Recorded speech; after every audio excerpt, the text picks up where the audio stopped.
Kuya, alis dyan. Mahiga ako. Matutulog ako. Ano ka ba? Umalis ka na. Hoy, magising ka. Kwarto ko to. Ano ka? Sabing alis na mahiga ako ayoko matutulog ako. Ikaw, sinasamantala mong porkit bunso ka ha. Hindi ka maalis, babatuin kita. Sige, subukan mo pag ako natamaan yan. Rico, hindi ka pa talaga maalis, babatuin ulit kita. Sige, pag ako ulit natamaan yan, kanta mo. Aray, ako nang gigigil na ako sa'yo ha. Mama! Anong nangyari dyan? Ba't mo binato? Ikaw asa siya yung una ng babato, hindi ko man inaano, tsaka kwarto ko to. Kumpara mo naman dyan sa edad mo, lit-lit niya, lalaki-laki mo. Papatulan mo pa. Tayo lagi na lang yung pinagtatanggol porkit bunso. Nanggigigil ako sa'yo, nanggigigil ako sa'yong bata ka. Susumbong kita sa tatay mo nang malatayan ka, mamaya ka talaga. Ay nako. Chuchay! Kinuha niya po. Basta kinuha mo. Alam ko. Nararamdamin ko. Kinuha mo. Nakita mo ba?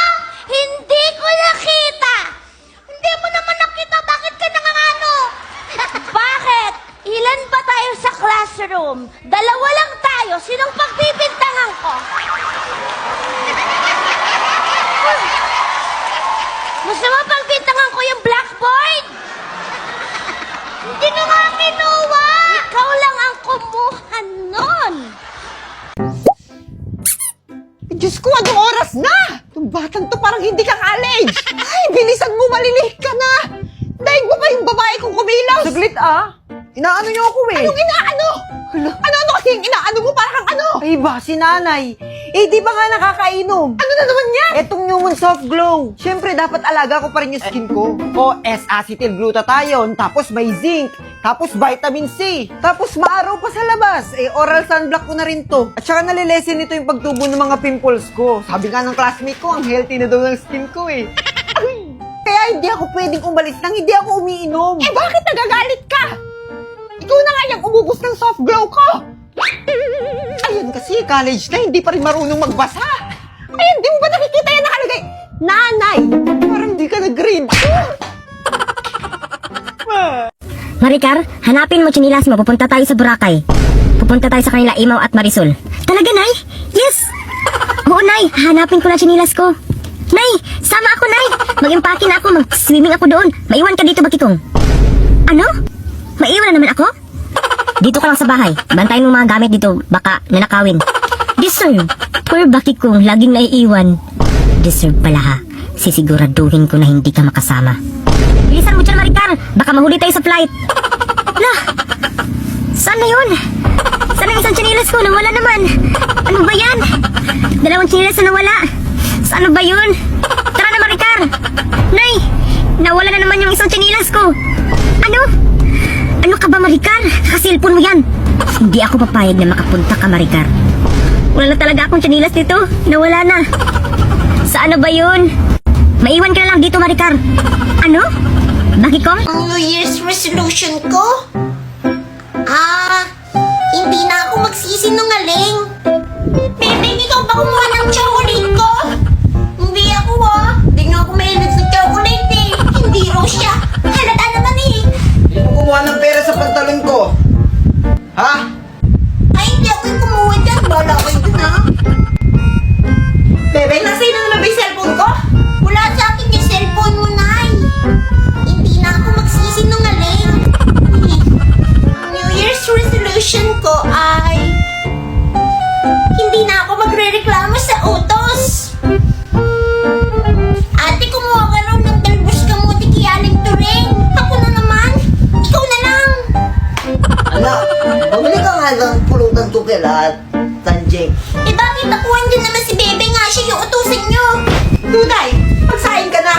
Maghugas ka na rin ng plato pagkatapos. Ako na naman. Ako na lang palagi. Kayo nag-isip yan. Kayo gumawa. Hindi na ako magre-reklamo sa utos.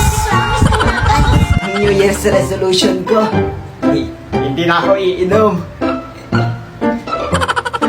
Dahil dumating si Uncle Burokoy, pumunta raw kayo sa bahay niya. Mag-iinom raw kayo. Talaga? Kaso... Pare! Tara mag-inom tayo! Sige na! Sabi ko, hindi na ako iinom! Hindi na ako iinom! Hindi na ako iinom ng tubig kasi may alak naman. Ang New Year's resolution ko? Hindi na ako mangungutang. Nay, nasan raw yung inutang mo kanina kay Aling Turing? Sinisingil niya ako eh. Bakit parang ang aga niya maningil? Nay, pinapatanong ni Aling Tanjing kung kukuha ka raw ng tinda niya, pwede raw utang yon. Ah, sige, sabihin mo, kukuha ako. Utang naman eh. Siguro pati yung cellphone na dala mo, inutang mo rin, no? Hoy, hindi ah. Nakuha ko to sa link na nasa bio ko. Nanalo ako. Wow! Yung New Year's resolution ko, next year ko na lang gagawin. Mami, tae ako! Anong tae ka? Hindi ka tae, anak. Tao ka, tandaan mo yan. Sino nagsabi sa'yo yan? Ha? Mami, sabi ko tatae ako. Ikaw lang nagsabi. Ganun ba? Linawin mo naman kasi yung sasabihin mo.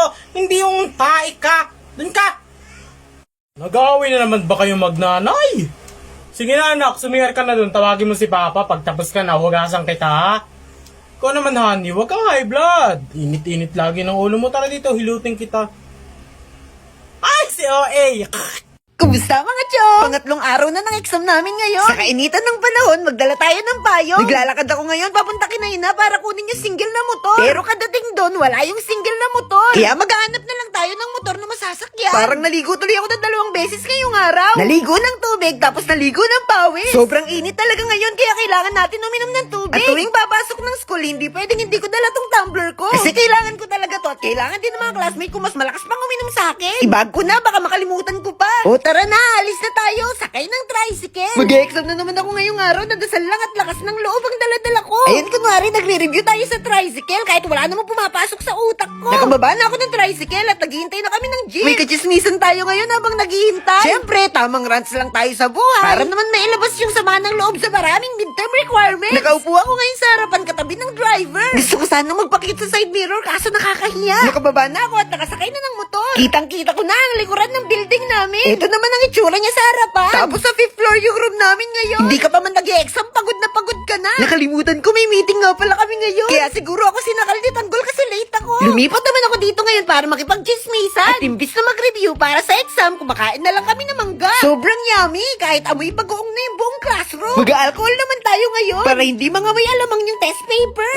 Sobrang ganda ng view dito sa 5th floor kasi sobrang hirap pagkitin. Siyempre, di mawawala yung classmate mong feeling nagre-review. At yung classmate mong makikinom sa tumbler kaya sinabihan ng may gamot yung tubig. Uy, si OM. Bago kami mag-exam, syempre maniningil muna kami ng bayad sa test paper. At dahil isa tayo sa naatasan, pwede tayo mangupit pang subject. Uy, bawal. Litong-lito na nga ako sa mga nagbabayad. Siguro kaya ako pinagsigil ng teacher namin kasi akala niya mathematician ako. Uy, ano ka ba? Tatlo.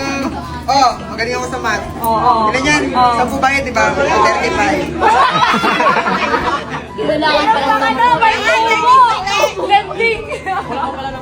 Bahala na pag may nagkulang sa bayan. Mayaman naman yung mga teacher namin. Nag-video na ako bago mag-exam. Kasi bawal na mag-cellphone mamaya. Tapos na yung dalawa naming exam. At sigurado akong kanya-kanya plano na sila kung saan sila kakain. Ako naman, medyo tulala kasi iniisip ko kung tama ba yung mga pinagsasagot ko sa exam. Minekos-mekos natin to mga chong. Uwian na!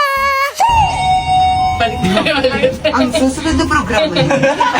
Kasama namin ngayon ang napakaganda naming proctor. Kasama ko rin yung mga kaibigan ko sa 3rd year. At magkakasama rin kami kumain ngayon. Tamang tuhog-tuhog lang, tapos buko. At syempre, hindi mawawala ang tsikahan bago umuwi. Nakisakay naman tayo ngayon sa single para makatipid. Sobra yung hangin, muntik na akong tangayin. At sobrang ganda rin ng tanawin habang nakasakay. Nagpababa nga rin pala ako dito sa kanto. Salamat po sa paggatid. Nandito rin kasi ang friend ko dala ang kanyang sidecar. Kaya dito na ako ngayon sasakay. Para sabay na kaming umuwi at sabay rin magmerienda. Malapit na kami sa barangay. Ang palatandaan dyan ay itong daan na sobrang tagal ng sira. Baka nakagraduate na kapag trabaho at lahat-lahat, di pa rin siya gawa. Ay, si OA. Bago umuwi sa bahay, bibili muna kami ng manok. Para naman makapagmerienda pa ulit. Sobrang sarap kasi ng manok dito, nakakatanggal ng pagod. Ito na, nakauwi na kami. Excited na akong magkape. O siya, hanggang dito na muna. Tuloy ang buhay. Bye-bye! Bukas ay tatanungin ko kayo kung ano ang masabi nyo sa akin bilang guro nyo. Lah, bukas ano nga ba masabi ko sa guro ko? Ate, ano masabi ko sa aking guro? First of all, ang pogi mo sir. Sir lang sa clam. Ay, ano yon? Okay na po ate. Kuya, anong masabi ko sa aking guro? It's a prank! Naniwala ka naman, mas pogi pa po yung unggoy no kay sa'yo. Sige po, kuya. Mama, ano po ang masabi ko sa aking guro? Gusto mo to, di ba? Kaya ito ang masabi ko sa'yo mamaya na yan, anak. Opo, mama. Papa, anong masasabi ko sa aking guro?